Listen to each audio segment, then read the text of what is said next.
بسم الله الرحمن الرحيم.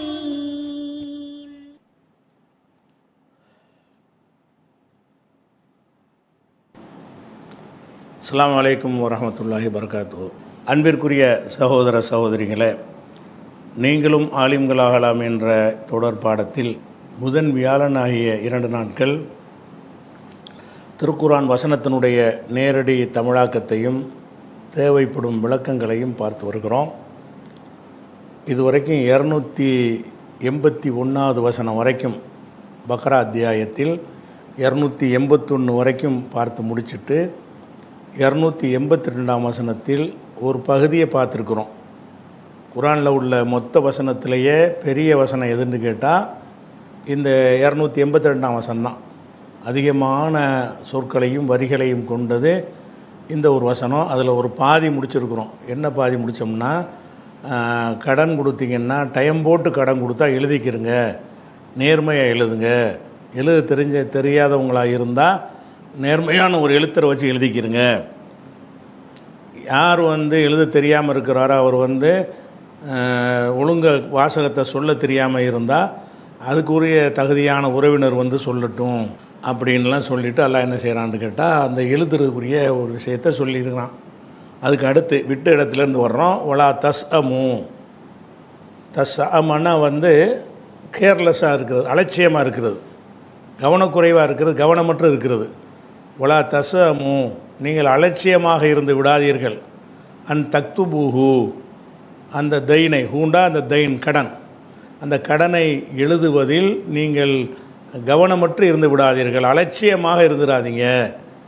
சகீரன் ஓ கபீரன், சிறிதோ பெரிதோ, சிறியதாக இருக்கு, சின்ன 1000 ரூபா கடனாக இருக்கட்டும், 1 லட்சம் கடனாக இருக்கட்டும், சின்ன தொகையோ பெரிய தொகையோ இருக்கும் நிலையில் அதனை எழுதி கொள்வதற்கு நீங்கள் அலட்சியம் செஞ்சிடாதீங்க. இல்லை அஜலிகி, அந்த குறிப்பிட்ட தவணை வரைக்கும் உள்ளதை எழுத தவறிடாதீங்க.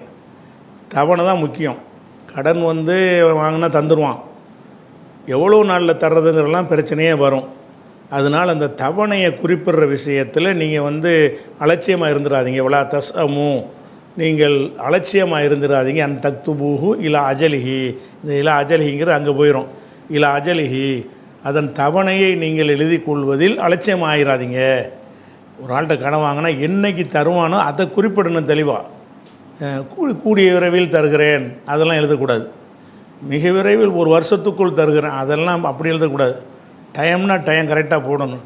ஜனவரி மாதம் 12ஆம் தேதி காலை 10 மணிக்குள் தருகிறேன் அப்படி என்ன செய்யணும், டைம் போடணும். இல்லை அஜலிஹி, அதனுடைய தவணையை நீங்கள் எழுதுவதில் அலட்சியமாக இருந்துடாதீங்க. சகீரன் ஓ கபீரன், சிறிதாக இருக்கும் நிலையில் அல்லது பெரிதாக இருக்கும் நிலையில், அதாவது அந்த கடன் தொகை சின்ன கடனாக இருந்தாலும் சரி பெரிய கடனாக இருந்தாலும் சரி அந்த தவணையை தெளிவாக எழுதுகிற விஷயத்தில் நீங்கள் கவனமற்று இருந்துடாதீங்க. நாளைக்கு பெரிய சண்டையில் முடியும். அதுக்காக தான் தாலிக்கும், இதுதான் அக்குசத்து இந்தல்லாஹி, அல்லாவிடத்தில் நீதியானது இதுதான். அல்லாவிடத்தில் நீதி என்னன்னு கேட்டால், நீ மனுஷன், நான் ரொம்ப நம்பிட்டேன், அவர் எனக்கு மோசடி செய்வார் நினைக்கல, இதெல்லாம் உன் வேலை கிடையாது. அல்லாஹ் எழுத சொன்னால் எழுதிற அவ்வளோதான், யாரையும் நம்ப இயலாது. அதனால தான் தாலிக்கும் இதுதான் அக்குசத்து இந்தல்லா, அல்லாவிடத்தில் மிக நீதியானது. வாக்குவமுல் ஷஹாதத்தி, சாட்சியத்தை அதிகம் நிலைநாட்டுவதற்குரியது. அக்குவம்னா அதிகம் நிலைநாட்டுவது, இஸ்மு தப்லீல். வாக்குவமுல் ஷஹாதத்தி, அந்த சாட்சியத்தை அதிகம் நிலைநாட்டுவதற்கு உரியது இதுதான். இந்த எழுத்து தான் பேசும். வாயினால் சொல்லுவதை நிறுத்திக்கிட்டீங்கன்னு சொன்னால் சொன்னதை மறுத்து பேசுவான். இப்படி நீ நிரூபிப்பீங்க. டேப் ரெக்கார்டு வீடியோ இருந்துச்சு அந்த காலத்தில், அதை மறுத்து பேசிடுவாங்க. அப்போ எழுத்தில் இருந்துச்சின்னு சொன்னால் அது சாட்சியத்தை நிலைநாட்டுவதற்கு ரொம்ப உறுதியான. வாக்குவம்னா அதிகம் நிலைநாட்டக்கூடியதாக இருக்கிறது. இல்லை ஷஹாதத்தி, பிரச்சனை வரும்போது சாட்சியத்தை நிலைநாட்டுவதற்கு ஏற்றதாக இருக்கிறது. அதனால் நீங்கள் எழுதிக்கிறீங்க. அதுனா மேலும் நெருக்கமானதாக இருக்கிறது. அல்லா தர்த்தாபு, ஒருவர் சந்தேகப்படாமல் இருப்பதற்கு. தர்த்தாபுனா நீங்கள் சந்தேகம் கொள்ளாமல் இருப்பதற்கு ஏற்றது.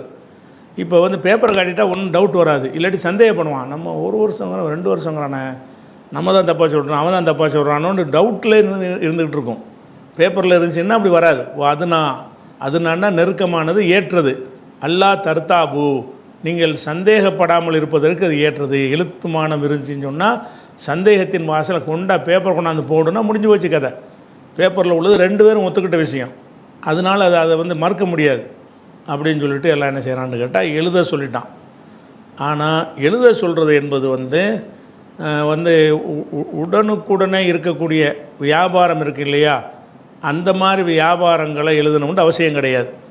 அது வந்து நீங்கள் எழுதாமல் கூட விட்டுறலாம். இல்லா அந்த குண திஜாரத்தன், வியாபாரமாக இருந்தாலே தவிர, ஹாலிரத்தன் முன்னிலையில் நடக்கக்கூடிய தற்காலிகமாக நடக்கக்கூடிய இப்போது நடக்கக்கூடிய வியாபாரமாக இருந்தாலே தவிர, துதீருணகா பைனக்கும் உங்கள் மத்தியிலே நீங்கள் ஏற்படுத்தி கொள்வீர்களே அப்படிப்பட்ட ஒரு வியாபாரமாக இருந்தாலே தவிர நீங்கள் எழுதிக்கிறங்க. வியாபாரத்தில் வந்து வந்து ஒரு நாளைக்கு இன்றைக்கி விற்பான் நாளைக்கு வாங்க. வியாபாரிகள் என்ன செய்வான்னா ஒரு கம்பெனியில் வாங்குவான், 1 லட்ச ரூபாய்க்கு சரக்கு வாங்குவான், அடுத்த வாரம் பில்லை கொடுப்பான், அதுக்கு அடுத்த வாரம் சரக்கு கொடுப்பான், அடுத்த வாரம் பில்லை கொடுப்பான். வியாபாரிகள் வந்து மொத்த வியாபாரிகிட்ட சில்லறை வியாபாரி வாங்குறான்னு வைங்களேன், இந்த வியாபாரி வந்து ஒவ்வொரு நாளைக்கு வாங்குகிற கடனுக்கு எழுதி வைக்கிற முடியும்.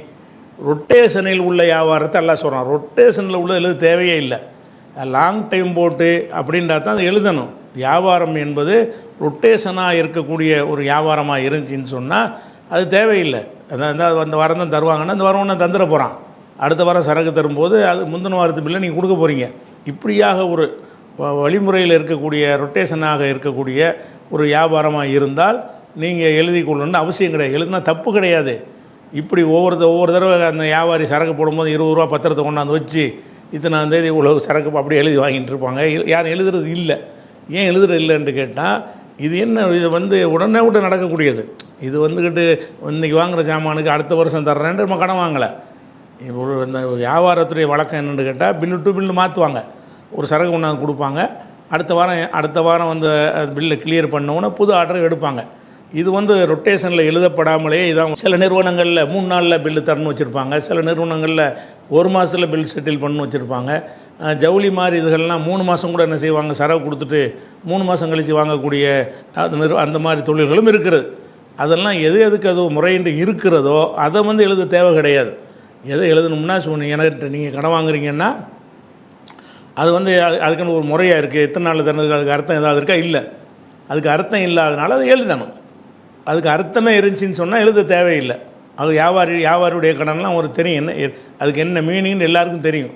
அப்படிங்கிற மாதிரி சொல்லிட்டு, அதாவது ஃபலைஸா அலைக்கும் ஜுனாகுன், உங்கள் மீது குற்றம் கிடையாது, அல்லா தக்துபூஹா, அதை எழுதாமல் இருப்பது.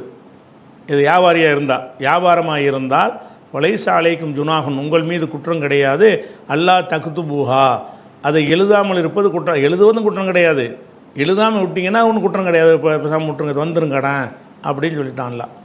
அதுக்கடுத்து எழுத வஷஹிது, மேலும் நீங்கள் சாத்தியத்தை ஏற்படுத்தி கொள்ளுங்கள். இதா தபாயாத்தும், எந்த ஒரு கொடுக்கல் வாங்கலுக்கும் சாட்சி ஏற்படுத்தி கொள்ளுங்கள். வஷஹிது, நீங்கள் சாட்சி ஏற்படுத்தி கொள்ளுங்கள். இதா தபாயாத்தும், நீங்கள் வியாபாரம் பண்ணுறோம்ல, வியாபாரம் பண்ணுறதா இருந்தால் அதுக்கு வந்து 2 சாட்சியை வச்சுக்கிறணும். இது வந்து இன்றைக்கு அது தேவைப்படாது. ஏன்னு கேட்டால் அன்றைக்கு என்ன செய்வாங்கன்னு கேட்டால், இப்போ உங்கள் வீட்டு நிலத்தை நான் வாங்குறேன்னு வைங்களேன், அதுக்கு பத்திரம்லாம் இருக்காது. உங்கள் வீட்டு நிலத்தை ரூபாயை நான் தருவேன், நீங்கள் எனக்கு தந்தேம்பிங்க, அவ்வளோதான். இதை எப்படி நிரூபிப்பீங்க? இந்த இருக்கு பத்திரண்டு காட்டைகளுமா அந்த காலத்தில்? பத்திரம் கிடையாது, சொத்துக்களுக்கெல்லாம் பத்திரம் கிடையாது. ஒரு குதிரையை வாங்கினா கூட உங்கள் வீட்டு குதிரையை நான் யூஸ் பண்ணிகிட்டு இருப்பேன், கேட்டால் அவர்கிட்ட வாங்கிட்டேமே, வாங்கினுக்கு என்ன ஆகுது, வாங்கினேன் காசு கொடுத்து வாங்கினேன்ருவார். அப்போ அதுக்கெல்லாம் என்ன இருக்கணும்னு கேட்டால், இந்த மாதிரி விற்கிற ஜாமான்களுக்கெல்லாம் நீங்கள் ஒரு 2 சாட்சியை வச்சுட்டு வாங்கணும்.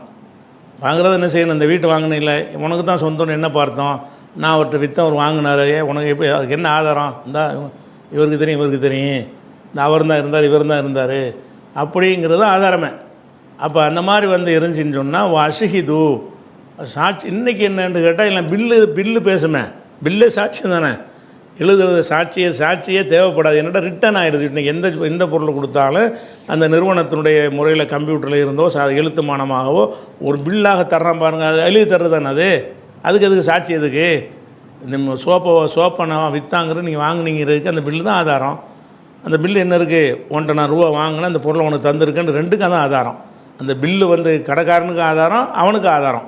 பில்லுடைய ஒரிஜினல் வந்து வாங்கினவன்ட்டு இருக்கும், அதனுடைய டூப்ளிகேட் வந்து விற்றவன்ட்டு இருக்கும். அப்போ 2 பேர்கிட்ட ஆதாரம் வச்சுருக்காங்க. அப்போ அதுலாம் என்ன தேவையில்லை, சாட்சி தேவையில்லை. சாட்சின்னா அந்த பில்லுகள் இல்லாத காலத்தில், எழுத்துமானம் இல்லாத ஒரு காலத்தில் வந்து ஒரு சொத்தை விற்றாலும் வாங்கினாலும் 2 சாட்சியை வச்சுக்கிறணும் குறைஞ்சபட்சம். வஷிஹிது, நீங்கள் சாட்சி ஏற்படுத்தி கொள்ளுங்கள். இதா தபாயாத்தும், எந்த ஒரு கொடுக்கல் வாங்கல் செய்தாலும், தபாயான கொடுக்கல் வாங்கல் செய்கிறது, கொடுக்கல் வாங்கல் செய்தால் சாட்சியத்தை ஏற்படுத்தி கொள்ளுங்கள் அப்படின்னு சொல்லிட்டு, உலா யுலார காத்திமுன், எழுதக்கூடியவருக்கு தொல்லை தரக்கூடாது.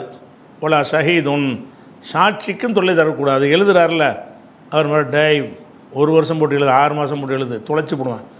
ஏன்னா அவன் தெரியாதவனாக இருப்பான். நான் ஒரு ஆள் கடன் கொடுக்க, அந்த காலத்தில், இப்போ தான் எல்லாம் நமக்கு அந்த எல்லாம் படிக்க தெரிஞ்சிருக்கேன். அந்த காலத்தில் எழுத தெரியாத உம்மி சமுதாயத்தில் ஒரு எழுத்தரை கொண்டாந்து எழுத சொல்லுவோமா, நான் தான் கடன் கொடுக்குறேன், 1 வருஷத்தில் அவர் தருவதாக சொல்லியிருக்கிறார், நான் வாசகத்தை சொல்கிறேன். இவன் என்ன செய்கிறதுன்னா, அவனுக்கு வேண்டியவனாக இருந்தான்னு சொன்னால் 3 மாதம் எழுதுறது. 1 வருஷம் தான் தொலைச்சி போடுவான், 3 மாதம் எழுதுன்னு அவன் மிரட்டுவான், யார் கடன் வாங்கினவன். அப்போ எழுதக்கூடியவர்களும் மிரட்டலுக்கு உள்ளாவார்கள். அதே மாதிரி சாட்சியாக இருக்கிறான் பாருங்களேன், அவனை என்ன செய்வான், இது வாங்கினுக்கு நீ தான் சாட்சி, ஆனால் சாட்சி சொன்ன உன் தலை இருக்காதுங்கிறது. ஒரு பொருளை விற்கிறது வாங்குறது, அவன் விற்று வாங்கினான்ல அவன் என்ன செய்வான்னு கேட்டால், சாட்சி அவன் சொல்லணும்ல, விற்றவன் சொல்லிவிடுவான். என்ன சொல்லுவான், அவனுக்கு விற்றதுக்கு நீ சாட்சி சொல்லக்கூடாது, எனக்கு தெரியாதுன்னு சொல்லிவிடு அப்படின்னு சொன்னோம்னா, விற்ற பொருளை நம்மளை வச்சுக்கிடலாம், ஏன்னா சாட்சி இல்லையில. அப்போ இந்த சாட்சிகளும் மிரட்டப்படக்கூடிய ஒரு நிலைமை இருக்கிறது. எழுதக்கூடியவர் இந்த உண்மையாக இருந்தாங்கன்னா அவங்களையும் என்ன செய்வான், இவன் விரும்பினபடி எழுத சொல்லுவான். எவனுக்கு சாதகம் இருக்கிறதோ அவன் வந்து அவங்களுக்கு டிஸ்டர்ப் பண்ணுவான்.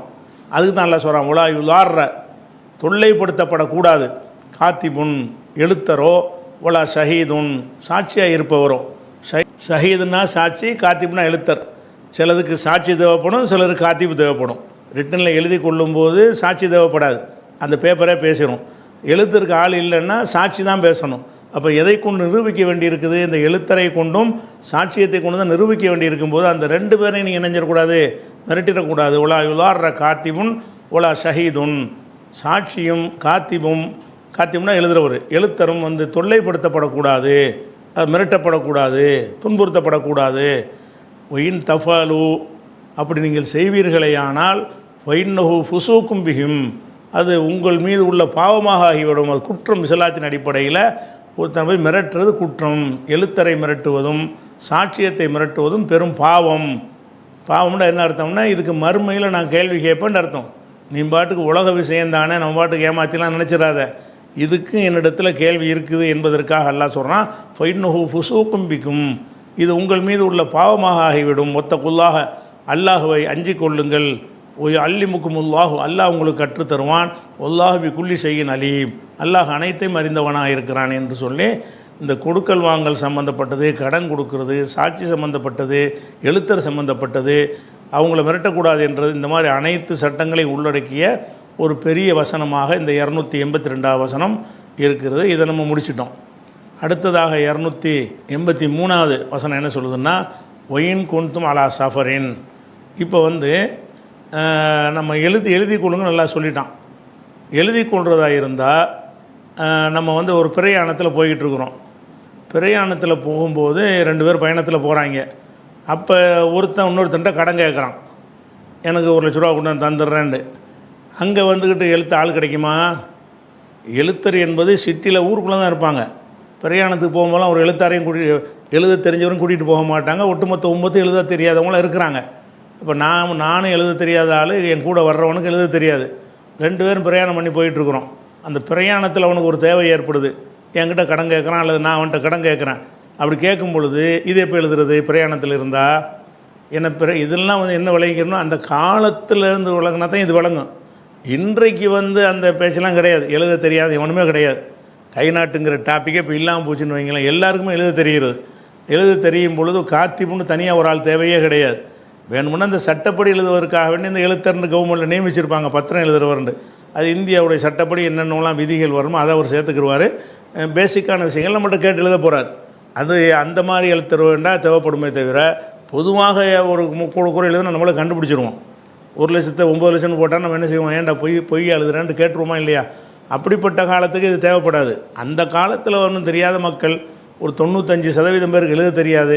ஒரு 5% மக்களுக்கு தான் எழுத படிக்க தெரியும். அப்படியான ஒரு சமுதாயத்தில் கொடுக்கல் வாங்கல் பண்ணாங்கன்னா தெரிஞ்ச எழுத்தரை வச்சு தான் எழுத முடியும். அது பிரயாணத்தில் எப்படி கிடைக்கும்? பிரயாணத்தில் யாரும் இல்லாமல் அவங்க தனியாக போயிட்டுருக்கிறது தானே, ஊருக்குள்ளே கிடைக்கும். அதுதான் அல்லாஹ் சொல்கிறான், ஒயின் குன்தும், நீங்கள் அலா சஃபரின், பயணத்தில் இருந்தால், நீங்கள் பிரயாணத்தில் இருந்தால், வளம் தஜிது காத்திபன், எழுத்தரை பெற்றுக்கொள்ளாவிட்டால், அந்த குன்தும்ல அத்துப்பு செஞ்சிடணும். இல்லம் தஜிதுன்னு வச்சுக்கிறணும். ஒயின் குன்தும் அலா சஃபரின், பிரயாணத்தில் நீங்கள் இருந்தால், இல்லம் தஜிது காத்திபன், இந்த குன்தும்ல அத்துப்பு செஞ்சீங்கன்னா என்பது இங்கே சேர்ந்துக்கிறான். வளம் தஜிது காத்திபன், இல்லம் தஜிது காத்திபன், நீங்கள் ஒரு எழுத்தரையும் பெற்றுக்கொள்ளவில்லை என்று சொன்னால் ரிஹானும் மக்பூலா, அப்போ என்ன செய்யணும்னா கைப்பற்றப்படுகிற ரிஹான்னா அடமான பொருள். ரிஹான்னா என்ன அர்த்தம்? அடமான பொருள் பெற்றுக்கொள்ளுங்கள். இப்போ ரிஹானும் எழுத்தர் கிடைக்கலன்னா, சரி எழுத்தர்லாம் இல்லைப்பா, நான் உனக்கு 1 லட்ச ரூபா தர்றேன், நீ எனக்கு தரணும், அதுக்கு அடமான பொருள் ஏதாவது கொடு, செயினை கழட்டி கொடு, அல்ல ஒன்றை உள்ள ஏதாவது ஒன்று தா, அந்த 1 லட்சம் பெருமானம்னு அதுக்குரிய அடமானத்தை வாங்கிக்கணும். எழுத்தரும் இல்லை, பிரயாணத்தில் இருக்கிறீங்க, எழுதுறதுக்கும் ஆதாரம் இல்லை, அப்போ சும்மா கொடுத்துட்டீங்கன்னா வாங்கலன்றுவானே. அப்போ அதுக்கு என்ன செய்யணும்? நீங்கள் அடமான பொருளை பெற்றுக்கொள்ளணும். ரிஹானும் பிரயாணத்தில் தான் நீ கேட்குற, பிரயாணத்தில் கேட்டீங்கன்னு சொன்னால் உன் குதிரையை அடமானமாக கொடுத்துவிட்டு கடனை வாங்கு, நீ வச்சுக்கிற ஒட்டகத்தை கடனாக கொடுத்துவிட்டு அடமானமாக கொடுத்துட்டு வாங்கு, வேறு என்னத்தையாவது கம்பு தலவாடம் சட்டை கிட்ட எல்லாமே அது அன்றைக்கி அடமான பொருள் தானே, அதுகளை கொடுத்துட்டு என்ன செய்யணும்னா வாங்கிக்கிறணும். எழுத்தர் இல்லைன்னு சொன்னால் நீங்கள் என்ன செய்யுங்க? இப்போ ரிஹானு மக்பூலத்துன்னா கபலனா கைப்பற்றினான், மக்பூலத்துன் என்றால் கைப்பற்றப்பட்ட, ரிஹான்னா அடமானம், அலைகின்னு வச்சுக்கிறணும். அலைகி அவன் மீது இருக்கிறது, ரிஹானும் மக்பூலத்துன் கைப்பற்றப்பட்ட ஒரு அடைமானம் இருக்கிறது. அப்போ அடைமானமாக என்ன செய்யணும்? எந்தையாவது ஒரு பொருளை வாங்கிட்டு கடன் கொடுங்க. ஒன்று எழுதிக்கிறங்க, எழுதுறது ஊருக்குள்ளே எழுதிக்கிறவங்க. பிரயாணத்தில் போனீங்கன்னா உங்களுக்கு எழுத தெரியலைன்னு சொன்னான், உங்களுக்கு எழுதவே தெரிஞ்சிருச்சின்னு சொன்னால் பிரயாணத்தில் எழுதிக்கிறலாம். இவனுக்கு எழுத தெரியும், அவனுக்கு எழுத தெரியாது. இப்போ என்ன செய்கிறது? கொடுக்குற கடன் கொடுத்ததை எப்படி உறுதிப்படுத்துறது என்று சொன்னால், எழுத்தர் இல்லை என்று சொன்னால் அடமானத்தை வாங்கிக்கிறங்க. அடமானம் இல்லாட்டி என்ன செய்கிறது? எழுத்தர் இல்லாமல் போகிற மாதிரி அடமானம் இல்லாமல் போகும்ல. அப்படியே நானே கஷ்டத்தில் ஒன்றை கேட்குறேன், என்னது போய் அடமானம் தர்றது அப்படின்னு சொல்லிட்டான். அப்படி இருந்தால் அதை அல்ல சொல்கிறான், ஃபை நமின பாலுக்கும் பாலன், உங்களில் ஒருவர் மற்றவரை நம்பினால், அமீனண்டா நம்புறது, நம்பிக்கை வைத்தால், இனி ஏமாற்ற மாட்டான், வேறு என்ன செய்கிறது? அடமானம்லாம் வாங்கவும் முடியாது, எழுதவும் ஆள் கிடையாது, நம்பிக்கைக்குரியவனாக இருக்கிறான் அப்படின்னு நீங்கள் நினச்சிங்கன்னா எழுத விட்டுருங்க, அது ஒன்றும் பிரச்சனை இல்லை. பொயின் நம்பின பாலுக்கும் பாலன், ஒருவர் மற்றவரை நம்பினால், பொல்யு அத்தில்லதி ஊத்துமின, நம்பப்பட்டவர் நிறைவேற்றட்டும் அமானத்தகு, தன்னுடைய அமானிதத்தை அவன் நிறைவேற்றணும். எந்த நம்பிக்கையில் அவன் தந்தானோ அந்த நம்பிக்கை நீ காப்பாற்று. உனக்கு தர்றான், எழுதாமல் தர்றான், அடமானமாக இல்லாமல் உனக்கு தர்றான், அடமானத்தை வாங்காமல் கடன் தர்றான். அப்போ எதை அடிப்படையை வச்சு தர்றான்? உன்னுடைய நாணயத்தை நம்பி தான் தர்றான், உன்னுடைய நேர்மையை நம்பி தான் தர்றான். அந்த நேர்மையை காப்பாற்று. அப்போ ஃபைன் நம்பின பாலுக்கும் பாலன், உங்களில் ஒருவர் மற்றவரை நம்பினாரையானால் பொல்யு அத்தி நிறைவேற்றட்டும். அத்தாவிலேருந்து அம்ரு காய்பு, அத்தாவிலேருந்து யு அத்தின்னு வரும், லியு அத்திங்கிறது தான் இந்த ஃபேயை சேர்த்ததுனால ஃபல்யு அத்தி நிறைவேற்றட்டும். அல்லது ஊத்துமின நம்பப்பட்டானவன், நம்பப்பட்டவன் யாரை நம்பி கொடுக்குறோமோ அவன், நம்பப்பட்டவன் நிறைவேற்றட்டும் அமானத்தகு, அதை கடன் வாங்கியவன் நிறைவேற்றட்டும் அமானத்தகு, தன்னுடைய அமானிதத்தை நிறைவேற்றட்டும். ஒல் எத்தகில்லாக ரப்பகு, தனது இறைவனை, ரப்பாக இறைவனை என்ன செய்யாதீங்க? பயந்து கொள்ளுங்கள். ஒல் எத்தகில்லாக, இதுவும் அம்ருகாய்வு தான், அவன் அஞ்சு கொள்ளட்டும், ரப்பகு தனது இறைவனை அஞ்சு கொள்ளட்டும் அப்படின்னு சொல்லிட்டான். இதுக்கு அடுத்து பொதுவாக சொல்கிறான், ஒலா தக்குத்துமுர் ஷஹாதத்தை, இந்த சாட்சின்னு வந்துருச்சுன்னு சொன்னால் சாட்சியத்தை மறைக்காதீங்க. சாட்சியத்தை என்ன செய்யக்கூடாது? சாட்சியத்தை மறைச்சி சொல்கிறது ஒருத்தனை பாதிக்குமா இல்லையா? நீங்கள் வேறு ஏதோ சில விஷயங்கள் தெரிந்த உண்மையை நீங்கள் சொல்லாமல் இருந்தால் அது வேறு விஷயம். இது கொடுக்கல் வாங்கல் விஷயம், அந்த மாதிரி விஷயமாக இருந்துச்சின்னு சொன்னால் நீ தான் அதுக்கு சாட்சியாக இருக்கிற. உன்னை வச்சு தான் இவன் விற்றான் என்பதையோ வாங்கினா என்பதையோ நிறைய நாட்ட முடியும். அல்லது இவன் கடன் வாங்கினா கடன் வாங்கலைங்கிறதுக்கு நீங்கள் 2 பேர் தான் சாட்சின்னு இருக்கிறீங்க. நீங்கள் 2 பேரும் எங்களுக்கு தெரியாட்டிங்கன்னா கொடுத்த காசு முடிஞ்சு போச்சு கதை. சட்டப்படி நிரூபிக்கலான்னு அனுப்பி விட்ருவாங்க. நீங்கள் கடன் கொடுத்துக்கு ஆதாரம் இல்லை, கடன் கொடுத்து நம்ம உதவி செஞ்சுருக்குறோம், ஆனால் உதவி செஞ்சியும் கூட என்ன தீர்ப்பளிப்பாங்கன்னா உனக்கு கடன் கொடுக்கலன்றுவாங்க. ஏன் அப்படி சொல்லுவாங்கன்னா, ஆதாரத்தை வச்சு தானே முடிவு செய்ய முடியும். ஆதாரம் என்னது? ஒன்று பேப்பர், இல்லாட்டி ஆள். பேப்பர் இல்லாட்டி தான் ஆளை வச்சுருக்கேன், சாட்சியை வச்சுருக்கீங்க. சாட்சியை வந்து அவன் மறைச்சிட்டான்னு சொன்னால் மறைக்கிறேன்னா மறுக்கிறது தான். இல்லைங்க எனக்கு தெரியாதுங்கன்ட்டானா என்ன செய்கிறது? உன்னை வச்சுக்கிட்டு இதை வந்து 1,00,000 ரூபாய்க்கு நான் இவன்கிட்ட கடன் கொடுக்குறேன்னு நான் சொல்லி கொடுக்குறேன், உன்னை நீ தான்ப்பா சாட்சிங்கிறேன். ஒரு வாரம் கழித்து பிரச்சனை வருது. கேட்டால் இல்லை எனக்கு தெரியாதுங்க, நான் சும்மா டீ குடிச்சிருந்தேன், எனக்கு பார்க்கவே இல்லை, எனக்கு தெரியவே செய்யாதுன்னு அவன் சொல்லிட்டான்னு வைங்க. அப்போ நான் கொடுத்தது இல்லைண்டாயிரும். நான் கொடுத்துருக்குறேன், கொடுத்தது எதை வச்சு என்னால் நிரூபிக்க இயலும்னா சாட்சி வச்சு நிரூபிக்க இயலும். பேப்பர் வச்சு நிரூபிக்கலாம், பேப்பர் வச்சுன்னா அது எழுத்தை வச்சு நிரூபிச்சுக்கிறோம். எழுத்து இல்லைன்னா, எழுத்தும் இல்லை அடமானமும் இல்லை அப்படின்னு சொன்னால் அது அடுத்த விஷயம் என்னென்னு கேட்டால் அந்த சாட்சி தான். இப்போ சாட்சியை வச்சு நான் நிரூபிக்கணுங்கும் போது சாட்சிக்காரன் வந்து மறைச்சிட்டா என்னவாயிரும்? அவ்வளோதான், பெரிய பாதிப்பு அவனுக்கு ஏற்பட்டு போயிடும். அப்போ ஒருத்தனுடைய வாழ்வா சாவாங்கிற ஒரு பிரச்சனை வரும் பொழுது அதிலெல்லாம் சாட்சியத்தை மறைச்சிடக்கூடாது. இவ்வளோ தக்குத்துமும் நீங்கள் மறைத்து விடாதீர்கள், ஷஹாதத்தை சாட்சியத்தை மறைத்து விடாதீர்கள். ஒமை எக்துமுஹா, யார் இதை மறைக்கிறானோ ஃபைன்னஹு ஆசிமுன் கல்புஹு, அவனுடைய உள்ளம் குற்றம் புரிந்ததாக இருக்கிறது. ஆசிமுன் என்றால் இஸ்மு, பாவம், அதனுடைய இஸ்மு பாயில் ஆசிமுன், பாவம் செய்தது. ஃபைன்னஹு ஆசிமுன் கல்புஹு, அவன் எவன் மறைக்கிறானோ அவனுடைய உள்ளம் வந்து பாவம் செய்ததாக இருக்கிறது. வல்லாஹு பிமா தாமலுன ஹபீர், நீங்கள் செய்பவற்றை அல்லாஹ் பிமா தாமலுன் அலீம், நீங்கள் செய்பவற்றை அல்லாஹ் அறிந்தவனாக இருக்கிறான் அப்படின்னு சொல்லி அல்லாஹ் என்ன செய்கிறான்? இந்த ஒரு விஷயத்தையும் சொல்லி காட்டுறான். அப்போ 283 அதே மாதிரி கடன் சம்மந்தப்பட்டது தான், அதை எழுதி கொள்வது சம்மந்தப்பட்டது தான். எழுத்துமானமும் இல்லை, சாட்சியும் இல்லை என்று சொன்னால் அடமான வழி, அடமானத்துக்கும் வழி இல்லை என்று சொன்னால் நம்பி கொடுத்தா நாணயத்தை நிறைவேற்று அப்படிங்கிற ஒரு போதனையும். ஒருவேளை சாட்சியாக நியமித்தாங்கன்னு சொன்னால் அந்த சாட்சியாக இருந்தவர்கள் அதை என்ன செய்யணும்? அந்த சாட்சியை போய் சொல்லணும், மறைச்சிடக்கூடாது அப்படிங்கிறது இந்த 283 வந்துருச்சு. 284 இது வேறு விஷயத்துக்கு போகுது. லில்லாஹி, அல்லாவுக்கு உரியது. மாஃபி சமாவாத்தி, வானங்களில் எது உள்ளது அது. மாண்டா அல்லதி, மாங்கிறது மௌசூலுடைய மா, அல்லதியுடைய அர்த்தம். லில்லாஹி அல்லாவுக்கு உரியது. அல்லதி ஃபி சமாவாத்தி, வானங்களில் உள்ளது எது இருக்கிறது அது, வானத்தில் உள்ளதுன்னு வச்சுக்கிறீங்களேன், வானங்களில் உள்ளது அல்லாவுக்கு சொந்தம். இந்த வானங்களில் என்னென்னலாம் இருக்குதோ அது எல்லாத்துக்கும் எஜமான் வந்து அல்லாஹ் தான், அல்லாஹ் தான் உரிமையாளன். ஒமா ஃபில் அர்தி, எது பூமியில் இருக்கிற ஒல்லதி ஃபில் அர்தி, மாண்டா அல்லதியுடைய அர்த்தம். ஒல்லதி ஃபில் அர்தி, பூமியில் எது இருக்கிறதோ அதுக்கும் அல்லாவுக்கு சொந்தம். இந்த பூமியில் என்ன இருந்தாலும் அதுக்கு எஜமான் வந்து அல்லாஹ் தான். வானத்தில் எது இருந்தாலும் அல்லாஹ் தான் எஜமான், அவனுக்கு சொந்தமானது. ஒயின் துபுது, நீங்கள் வெளிப்படுத்தினால், அபுதாண்டா வெளிப்படுத்துறது. ஒயின் துபுது, நீங்கள் வெளிப்படுத்தினால், மாஃபி அம்புசிக்கும், உங்களுடைய உள்ளங்களில் உள்ளதை நீங்கள் வெளிப்படையாக ஆக்கிவிட்டால், அவ் துஹுஃபூஹு, அல்லது உள்ளத்தில் உள்ள நீங்களே மறைச்சிக்கிட்டீங்க, உள்ளத்தில் ஒன்று உங்களுக்கு இருக்குது யாருக்கும் சொல்லலாம் மறைச்சிட்டிங்க, இப்படி செஞ்சீர்களேயானால் யுஹாசிபுக்கும் பிஹில்லா, அல்லாஹ் வந்து உங்களை கணக்கெடுப்பான். நீங்கள் வந்து உள்ளத்தில் உள்ளபடி வெளிப்படுத்தினீங்களா மறைச்சிங்களா என்பதையெல்லாம் நான் கணக்கெடுத்துக்கிட்டு இருக்கிறேன். யுஹாசிபுக்கும் பிஹி, அதை பற்றி உங்களை அல்லாஹ் விசாரிப்பான். பிஹி அல்லாஹ் வந்து விசாரிப்பான். விசாரித்து இப்போ யகுஃபிருல் இமையஷாவு, அல்லாஹ் நாடியவர்களை மன்னிப்பான். ஓ அதிபு மையஷாவு, நாடியவர்களை தண்டிப்பான். ஒல்லாஹ் அலா குல்லி ஷைஇன் கதீர், அனைத்தின் மீதும் அல்லாஹ் சக்தி பெற்றவன். எதுக்கு இது வேகமாக போகிறோம்னு சொன்னால் ட்ரையான ஒரு விஷயம்லாம் இல்லை, எளிமையான வார்த்தைகளாக இருக்கிறதுனால வாசித்தவொன்னே அர்த்தம் நல்லா மன்னிப்பான் என்பதற்கெல்லாம் விளக்கம் தேவையில்லை தானே.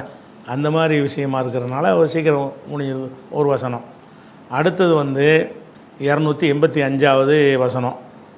இந்த வசனத்தை பொறுத்த வரைக்கும் இதில் என்ன வருதுன்னு கேட்டால் 285வது வசனத்தில் வந்து 285, 86 இந்த 2 வசனத்துக்கு ஒரு தனி சிறப்பு இருக்கிறது.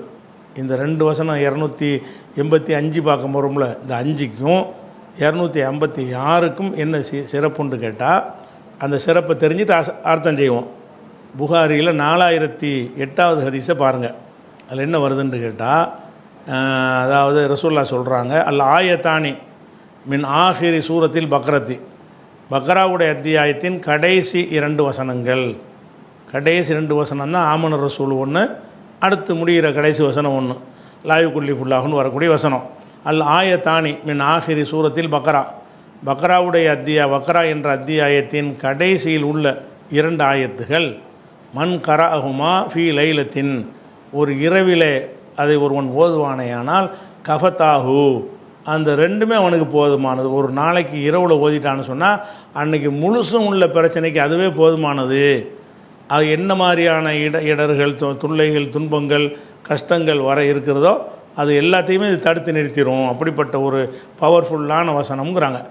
லாயத்தானி மின் ஆஹிரி சூரத்தில் பக்கராவுடைய வசனத்தில் கடைசி 2 வசனங்கள் மன் கரஹுமா, அந்த இரண்டையும் யார் ஓதுகிறாரோ ஃபி லைலத்தின் ஒரு இரவில் ஓதுகிறாரோ கஃபத்தாஹு, கஃபாவிலிருந்து வந்து பெண்பால் வந்து கஃபத், அதனுடைய இருமை கஃபத்தான்னா அந்த 2 ஆயத்துகளும் போதுமானது அவனுக்கு.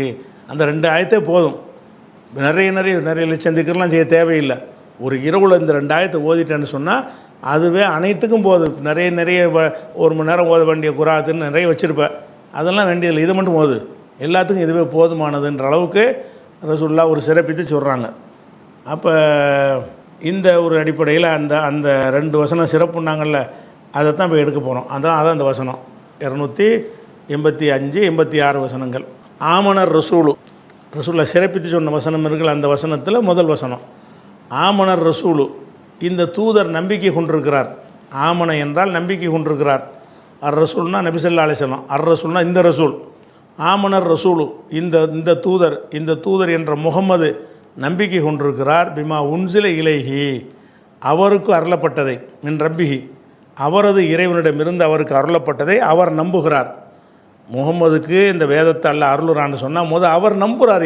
இது அல்லாஹ் தான் எனக்கு தர்றான் அப்படிங்கிறதுல அவருக்கு முழு நம்பிக்கை இருக்கிறது. ஆமனர் ரசூலு, இந்த தூதர் நம்பிக்கை கொண்டிருக்கிறார். பிமா உன்சில இலைஹி மின் ரப்பிஹி, அவரது இறைமன்புறத்திலிருந்து அவருக்கு அருளப்பட்ட ஒன்றை அவர் நம்புகிறார். அவர் மாத்திரமல்ல ஒரு மூமின்கள் நம்புகிறார்கள். அதாவது அவருக்கு அருளப்பட்டதை வந்து நபிகள் நாயகம் நம்புகிறாங்க. ஒல் மூமின்களும் நம்புகிறார்கள். குல்லுன், அனைவருமே ஆமன பில்லாஹி, அல்லாவை நம்புகிறார்கள். ரசூலுல்லாஹ் அல்லாவை நம்புகிறாங்க, அவங்களோட உள்ள மூமின்களும் அல்லாவை நம்புகிறாங்க. குல்லுன், அனைவருமே ஆமன பில்லாஹி, அல்லாஹுவை நம்புகிறார்கள். ஓ மலாய்கத்திஹி, அவனுடைய வானவர்களை நம்புகிறார்கள். ஓ குத்துபிஹி, அவனுடைய வேதங்களை நம்புகிறார்கள். ஓ ருசுலிஹி, அவனுடைய தூதர்களை நம்புகிறார்கள். மேலும் தூதர்கள் நம்பும்போது அதில் ஒரு விளக்கத்தையும் சேர்த்துறான்ல, லானு ஃபர்ரிகு, நாங்கள் வேறுபடுத்தி பார்க்க மாட்டோம். பைன அஹதிம் மிர் ருசுலிஹி, அவனுடைய தூதர்களில் எவரையும் வேறுபடுத்தி பார்க்க மாட்டோம். எல்லாம் தூதர் தான், இவர் தான் சிறப்பாக செஞ்சார், அவர் சிறப்பாக செய்யலை அப்படின்னு சொல்ல மாட்டோம். எல்லாருமே அவரவருக்கு அல்லாஹ் கொடுத்த கடமையை சரியான முறையில் செவ்வனே செஞ்சார்கள். லானு ஃபர்ரிகு, நாம் வேறுபடுத்தி பிரித்து பார்க்க மாட்டோம். பைன அஹதிம் மிர் ருசுலிஹி, அவனுடைய தூதர்களில் எவரையும் நாங்கள் பிரித்து பார்க்க மாட்டோம் என்று சொல்லுங்கள் என்று இதையும் சொல்லணும் நம்ம. ஒகாலு, மேலும் இந்த மூமின்கள்லாம் சொல்லுகிறார்கள், சமிஅனா, நாங்கள் செவியுற்றோம். அல்லாவே நீ சொன்ன செய்திகளை செவியுற்றோம். வஅதஅனா, நாங்கள் கட்டுப்பட்டோம். குஃப்ரானக, எங்களை மன்னிப்பாயா. குஃப்ரான்கிறது மஸ்தர் தான், மன்னித்தல் என்று அர்த்தம். குஃப்ரானக்கண்டா உனது மன்னிப்புன்னு அர்த்தம். உனது மன்னிப்பை வேண்டுகிறோன்னு வச்சுக்கிறவன் தான். நத்துலுபு குஃப்ரானக்க, நாங்கள் வேண்டுகிறோம். குஃப்ரானக்கங்கிற வார்த்தைக்கு அர்த்தம் உனது மன்னிப்பை. குஃப்ரான்டா மன்னிப்பு, கேண்டா உனது, குஃப்ரானக்கண்டா உனது மன்னிப்பு. அப்போ சமயனா வாத்தானா, நாங்கள் சமயனான்னா காதில் அல்லாஹ் சொல்கிறத கேட்குறது, கேட்டுட்டு மட்டும் போகிறது. அத்தகனா, கேட்டது அப்படி கட்டளை கட்டுப்படவும் செய்கிறது. அப்போ சமயனா வாத்தானா, நாங்கள் கட்டளைகளை செவியுறுகிறோம். வாத்தானா, கட்டுப்படவும் செய்கிறோம். குஃப்ரானுக்க, உனது மன்னிப்பை வேண்டுகிறோம். நத்துலுபு குஃப்ரானுக்க, இப்படி ஏதாவது ஒன்று சேர்த்துக்கிற வேண்டியதான். உனது மன்னிப்பை நாங்கள் வேண்டுகிறோம். ரப்பனா, எங்கள் இறைவா, உனது மன்னிப்பை வேண்டுகிறோம். ஓ இலைக்கல் மசீர், திரும்புதல் வந்து உன்னிடம்தான் இருக்கிறது. நாங்கள் என்னத்தான் ஆட்டம் போட்டாலும் ஒன்றான வந்தாவனே திரும்புதல். ஓ இலைக்கே, உன்னிடம்தான் இருக்கிறது. அல் மசீர், சாரண்டா திரும்புதல். மசீர் என்றால் இது வந்து மஸ்தர், இது மசீர் இஸ்மு மஃபூல் மாதிரி இருந்தாலும் மஸ்தர்லையும் இந்த வசன் வரும் மசீருங்கிறா. இலைக்கல் மசீர், திரும்புதல் வந்து உன்னிடம்தான் இருக்கிறது. நாங்கள் உன்கிட்ட திரும்பி வர வேண்டி இருக்கிறதுனால நீ மன்னிச்சிரு, நாங்கள் சொல்ல கேட்டு நடக்கிறோம், கட்டுப்பட்டு நடக்கிறோம் என்று அல்லாவிடத்தில் நம்ம வாக்குமூலம் கொடுக்கக்கூடிய ஒரு வசனத்தினால சிறப்பு இதுக்கு இருக்குது. எதுக்கு சிறப்பு இருக்குது? அல்லாவிடத்தில் நம்ம என்ன செய்யணும்? யா அல்லாஹ், நாங்கள் அல்லாவை நம்புகிறோம், மலக்கை நம்புகிறோம், தூதர்கள் நம்புகிறோம், வேதத்தை நம்புகிறோம், எல்லாத்தையும் நாங்கள் நம்புகிறோம், உனக்கு கட்டுப்படுறோம், செவி இருக்கிறோம், மன்னிச்சிரு, ஒன்று தான் நாங்கள் திரும்பி வரணும்னு அப்படி சொல்லும் பொழுது அல்லாவிடத்தில் சரணாகதி அடையக்கூடிய வகையில் இந்த ஒரு வசனம் அமைந்திருக்கிறதுனால தான் அந்த கடைசி 2 வசனத்துக்கு சிறப்பு உண்டாங்கல்ல, அந்த வசனத்தில் ஒரு வசனத்தில் இந்த சிறப்பு அடங்கியிருக்கிறது.